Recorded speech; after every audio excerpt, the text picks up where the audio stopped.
They say that God is in the details, but I'm learning that God is also in the spills, the smudges, and the moments when our carefully planned lives or pages become something entirely different. Hi, I'm Ingrid Carlson, and I'm so glad that you're here with me today. I welcome you to join me as I document my life through art, through the mess, and through the ordinary moments that shape us. Today I want to share something that's a little vulnerable with you. As some of you already know, I'm in a season of change. One of those seasons that arrives uninvited and reshapes that everything you might think you know about your life.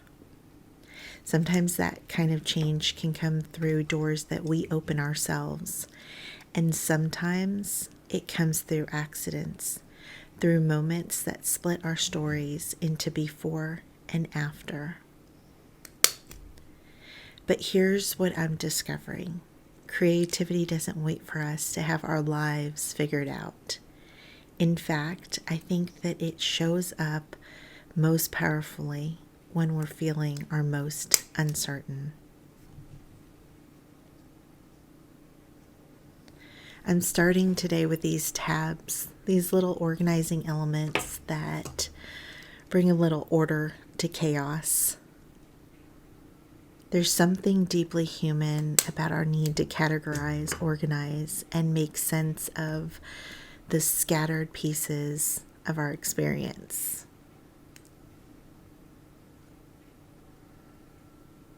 As I try to be precise and careful and cut, you can see that I am not perfect. Maybe this is me trying to attempt to control a season where it's a time where my life feels like I don't have that control over it.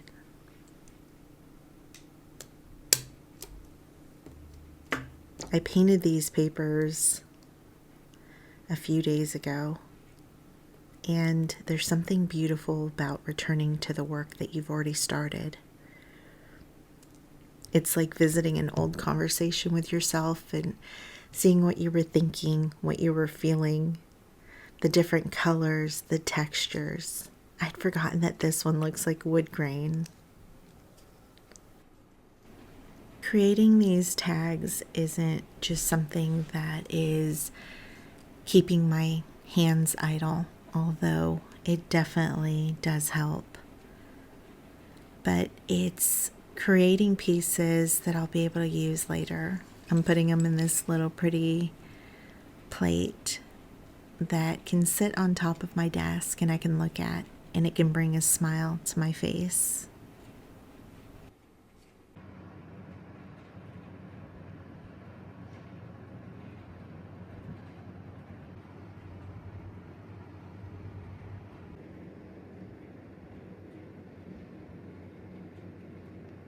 The first page always feels like a commitment, doesn't it? It's that moment where you open a blank journal and you decide to fill it with something that stirs butterflies inside of your belly. I like starting with a doily because it allows that first page doom to kind of subside. And even though this is my first page, it kind of tricks my mind into thinking it's the second. I'm starting with one of the photos from the kit. And also, if you haven't already grabbed your copy of this kit, it's absolutely free and linked in the description below.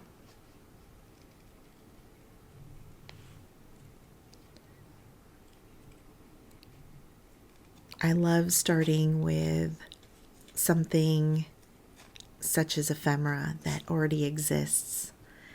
It's something beautiful that doesn't need to be created from scratch.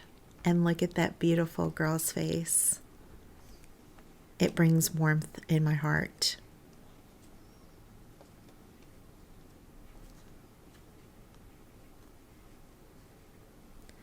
I love this process of just allowing my hands to create where the paper finds the paper.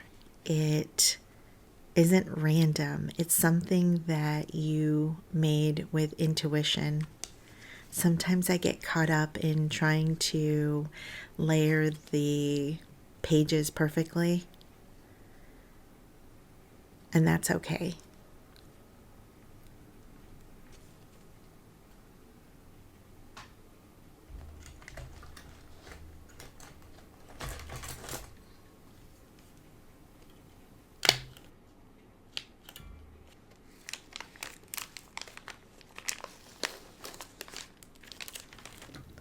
I want to remind you today that no matter what season you're going through, you are truly loved.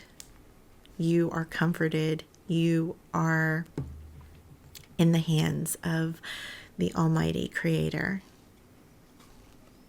And if you need prayers, please feel free to message me privately over on Instagram or to leave a comment below. You don't have to put a lot of details, but we will pray for you.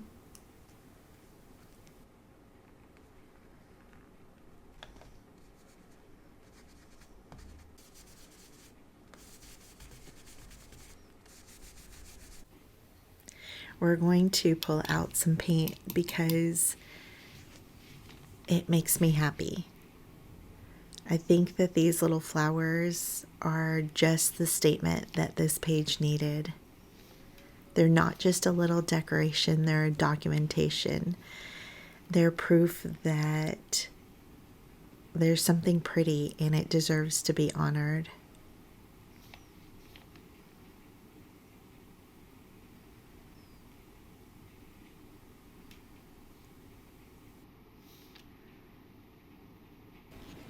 I think that whenever I'm working with watercolors or even acrylics, one of my favorite things to do at the very end is spread around little confetti in the form of paint splatters. It adds a soft, whimsical touch, and it also takes away that pressure for perfection.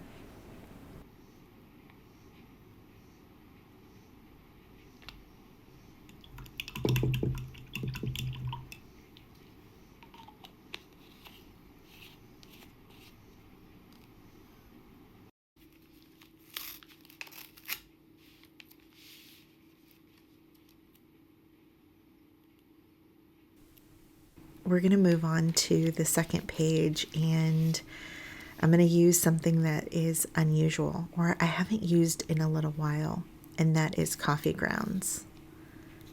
I'm going to lay some gesso down, and while it's still a little wet, I'm going to put down some of these grounds.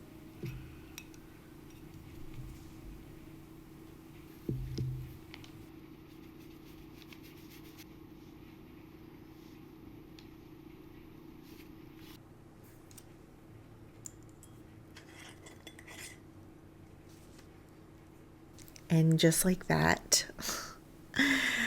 when I was trying to add the coffee, I added too much. So this is life. This is the moment where I have to make a choice. I can see this as a failure, or I can see it as an invitation.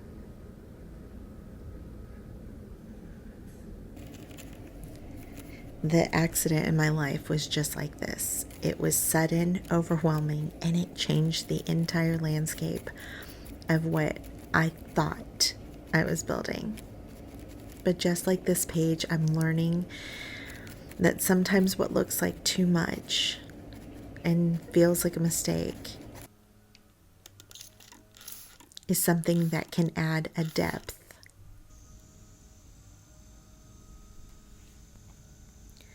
So with this page, I'm going to lean in. I'm not going to forget about the spill. I'm going to work with it. And I think that inadvertently, it's teaching me something about surrender.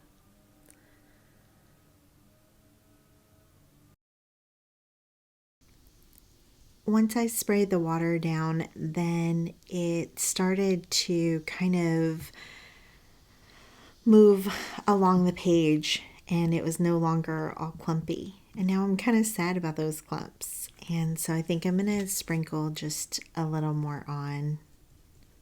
This time I'll try to be a little more careful. Okay.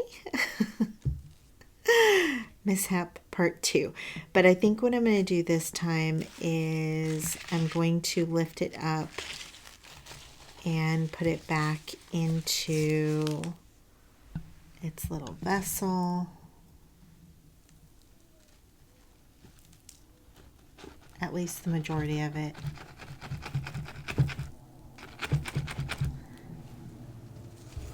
And then I'm going to take what's left here, and instead of doing too much with it, I'm going to allow the water to fall off of my paintbrush.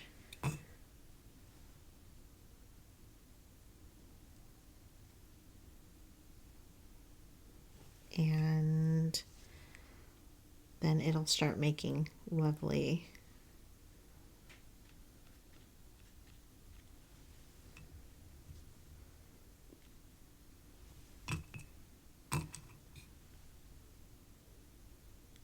patterns.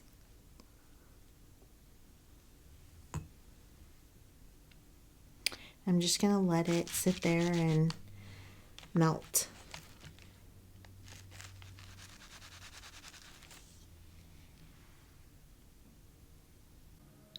I think that the beauty of the coffee is telling me that it deserves to be honored on the first page as well, don't you think? And I think that's a lovely sentiment, that sometimes it's not about fixing what went wrong in our pages. It's about integrating what happened into the larger story. It's our story to tell. And that coffee that ruined the second page is now going to add richness to the first page. Nothing's wasted. And now it's actually woven into a larger tapestry. What happened to me disrupted my life. And it's not something that I can ever forget. But through it, God is teaching me about faith, resilience, and seeing grace in unexpected places. And what once was an accidental coffee spill now adorns the edges of this page. It smells fragrant and sweet. It's a little bit shiny. It's a little bit grungy, but it's very beautiful.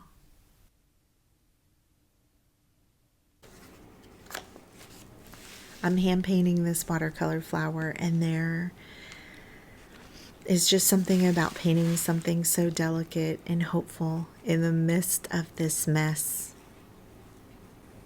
Magnolias bloom where their leaves emerge. They're little acts of faith. They're so beautiful. I remember the first time that I saw a magnolia tree. I was actually in New Orleans on a mission trip in high school. And there was a very tall boy that was in our group, and we somehow coerced him to grab one of the magnolias off of the tree. We were staying in a seminary, and my friend and I that were rooming together, we were so scared that we were going to get in trouble with having the magnolia in our room that when one of the counselors asked about it, we offered it to her. And we thought about it the whole rest of the trip of how beautiful it used to smell in our room, and hopefully that she was enjoying it now. I love watching how color builds layer by layer. And this is how healing happens too, right? It doesn't necessarily come all at once, but it comes in little tiny increments. I think I love that about watercolor as well. You can't really guide it where to go. It's going to flow where it's going to flow. I love the process of it, of having it dictate where it finds beauty, and it's unexpected and beautiful.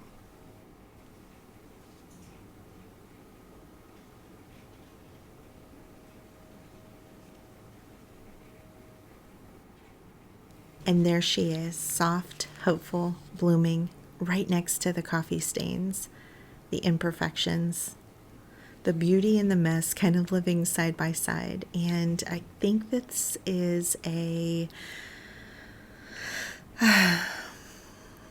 little view of what real life looks like. Not the curated version, but the complex, beautiful, broken version. I think for the final page, I'm just going to let some words speak. Speak to my God, my Creator, my wonderful healer and counselor. I'm writing this like a poetry and a diary entry. Maybe a little bit of a prayer.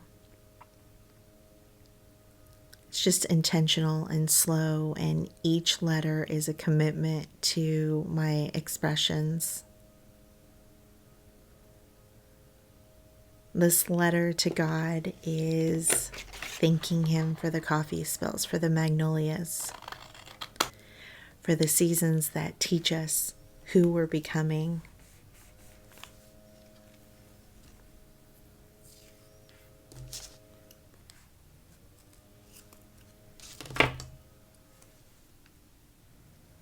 And now I'm going to put down just a little piece of ephemera that I can also use as a journaling spot, since I'm putting it in as a tip-in. And this is a piece that keeps me connected to you, because you have these pieces now too, and we can use them together. On that note, I want to thank you so much for all of your comments and your love and generosity that you've shown me. It has meant more than I can ever say, ever put into words, ever even show you. And I thank you. Until next time, love you. Bye. Until next time, love you. Bye.